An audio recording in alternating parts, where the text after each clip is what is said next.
then, they kind of grew and finished fifth. And now we see that, they're about, but it takes time. But Manchester United want to change it overnight without really thinking it through and having an idea on how to rebuild and think progressively and ahead of time.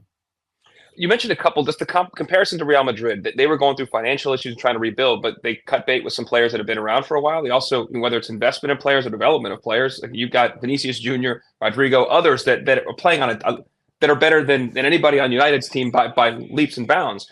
You also mentioned Arsenal in the mix, though, too, in terms of their mid-table finishes, or and I'm a fan. Anybody who watches the show probably knows that by now. I'm a Gunner supporter. That they were struggling, but it's also and understanding if they were trying to put people in place when you look back on it to try to run this thing. Edu comes in. What's your vision? What's the process? How does this work? Okay, the Cronkies are getting crushed.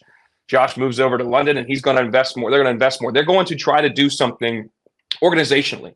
Where I make that comparison is they were less concerned about the financial piece of things in terms of making money and the economics of it. United is a money-making machine. As you noted, it is, along with Real Madrid, it's one of the biggest clubs in the world, and they kind of oscillate, and sometimes Barcelona's been there. I mean, you look at the Forbes list the last 10 years, it's one of the most biggest brands in the world and most valuable, and it's still making money. The commercial needs and desires have outweighed the football needs and desires for years. That's why you bring back Ronaldo in the first place. There weren't many football justifications for it. He did score a lot of goals. We get that. But you saw the meltdown that everybody kind of knew was coming based on Father Time. My concern is when you look at the totality of it, the commercial piece is still so important to them and drives decision-making. There's an absence of leadership. There is void of leadership. And you just mentioned, when does Radcliffe come in? When do you have a director of football? When do you actually let the football lead on what we should be doing? And who in the suits is going to talk to and is going to get who they believe is the right coach and start to put this thing together? And it's not going to happen overnight. But you think you have Ten Hag, and this poor guy is floundering, and sometimes his own volition of whether he's starting Johnny Evans ahead of Varane in the last few months, or you got different other examples from you mentioned Anthony's was his guy. He's been terrible, and it cost him like $80 million or something like that. Like, it's been a debacle at every level. And what I wonder is when you have a void of leadership, when the interests aren't the football, can still lead the way in the boardroom, how do you square that circle? And how long is it going to take? And who is the right person to come in there to take this job? Because you're going to get hammered at some point. But at some point, you have to have a vision from the top, communicate it down, have a manager that sees it, and you're going to invest in it, and then you eventually will execute against it. We're seeing an Arsenal plan in year basically 3 and change of that, and they're finally now competing for the title like we think they should. United might have to go through the same process, Janusz, but I just don't know who the pieces are, like when the pieces of the top get organized to even worry about the actual product on the field. They're still going to play games, and it's going to be a disaster for the rest of the year. I don't know how it changes. You've got to stop, first and foremost, you have to stop trying to cut the corners and, in hopes that overnight by buying 1 or 2 players, you're going to fix a long-term project. And this is exactly what it's been. And it's been a long, long time since Sir Alex Ferguson left. It was 2012 or 2013. So that's first and foremost. If you're Glazers, of course, they take a lot of money out of the club. They've invested a lot of money. Obviously, the investment hasn't been good because there's no leadership in terms of that vision. That's a hard part. I mean, I don't want to hammer United just for that because we've seen it. It's not easy to get somebody like Sir Alex Ferguson was, like Arsene Wenger where they had a finger on everything that goes on in the club. And maybe to a degree, in the end, that wasn't the right thing to do.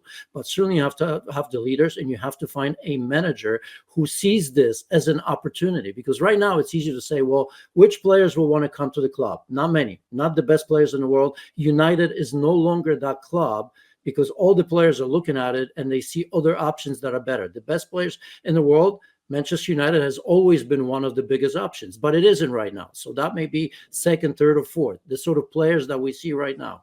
But, you first and foremost, you have to find now a leader that sees an opportunity in this chaos. Because there are people, I always say, when there's chaos, there's an opportunity.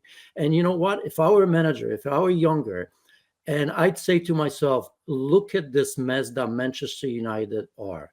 The first person that gets this right is going to be a legend forever. And that's where you have to find a visionary that's going to find a time, that's going to be able to convince the ownership, whoever the director of coaching is going to be, because that's first and foremost, obviously, that's going to be able to convince them that there is a way, but it's going to have to be a more patient way, not the way United are trying to cut the corners.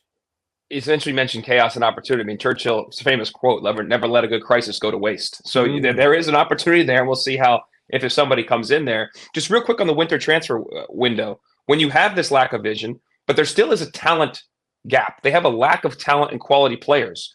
How, if at all, they attack this window, given that you probably have a lame duck manager, but you need to get better players into your club?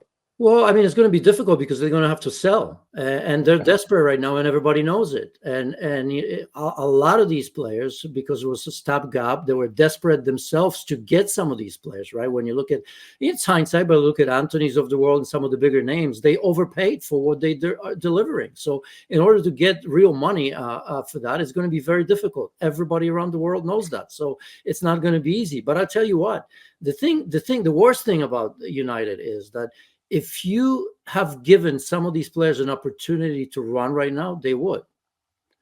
Yeah, and I'll tell you what, and who has true value? Who are the players that you're going to get right now? And those are the hard decisions. I'm not even talking about January. I mean, that's probably too soon to make it happen because it's going to be massive. But I think they seriously need to consider letting Bruno go, because you're going to get something for him. I mean, there's a team out there. He's talented enough. If you can kind of surround him with players that will do what he likes to do and won't complain in a way, at least it seems that way, he's still a very good player. Unfortunately, for him to be at the best level, he needs better players around him, and that's not going to happen. It's not going to happen in January. It is what it is right now at Manchester United, and that's going to change much. But I would definitely consider, because you can get value for that, you can get a lot of money, and you can start the rebuilding process. So, you know what? If you gave Bruno now an opportunity to go, this is my guess. I think he'd go.